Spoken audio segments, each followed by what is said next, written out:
മുടിയുടെ ആരോഗ്യത്തിനും മുടി സമൃദ്ധമായി വളരുന്നതിനും വേണ്ടിയുള്ള ഒരു കാച്ചി എണ്ണയുടെ റെസിപ്പി. ചെമ്പരത്തിപ്പൂവ്, ചെമ്പരത്തി ഇല, കരിവേപ്പില, തുളസി ഇല, പേരക്കയില, പനിക്കൂർക്കയില, കയ്യൂന്നി അഥവാ ഭൃംഗരാജ തണ്ടോട് കൂടിയത്, നീലാമരിപ്പൊടി, ഇത്രയാണ് നമ്മൾ ഇലയായിട്ട് ഉപയോഗിക്കുന്നത്.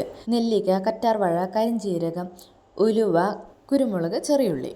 ഒരു മിക്സിയുടെ ജാറിലേക്ക് നീലാമരിപ്പൊടി ഒഴികെ ബാക്കി എല്ലാ ഇലകളും കൂടെ ചേർത്തിട്ട് നല്ലോണം അരച്ചെടുക്കുക. വെള്ളം ഒട്ടുമില്ലാതെ ഒരു ഉരുളിയെടുത്ത് അതിലേക്ക് നമുക്ക് ഈ അരപ്പിടാം. ആ മിക്സിയിൽ തന്നെ നെല്ലിക്ക, കറ്റാർവാഴ തുടങ്ങിയ സാധനങ്ങളും കൂടെ നല്ലതുപോലെ അരച്ചെടുക്കാം. രണ്ടാമത്തെ മിശ്രിതം കൂടെ ഉരുളിയിലേക്ക് ഇട്ടതിന് ശേഷം നീലാമരി പൊടി അതിലേക്ക് ഇട്ട് കൊടുക്കാം. 5 വൈറ്റമിൻ ഇ ഗുളിക അതിലേക്ക് പൊട്ടിച്ചൊഴിച്ചതിന് ശേഷം ആ മിശ്രിതം നല്ലതുപോലെ ഇളക്കി കൊടുക്കണം. ഈ മിശ്രിതത്തിലേക്ക് 1/2 ലിറ്റർ നാടൻ വെളിച്ചെണ്ണ ഒഴിച്ചു കൊടുക്കാം. എന്നിട്ട് നല്ലതുപോലെ ഇളക്കി യോജിപ്പിക്കണം. നല്ലവണ്ണം ഇളക്കി യോജിപ്പിക്കുമ്പോൾ വെളിച്ചെണ്ണയ്ക്ക് ഒരു ഇളം പച്ച കളറാകും. അതുവരെ ഇളക്കി യോജിപ്പിച്ചതിന് ശേഷം ഇത് നമുക്ക് അടുപ്പിൽ വെക്കാം.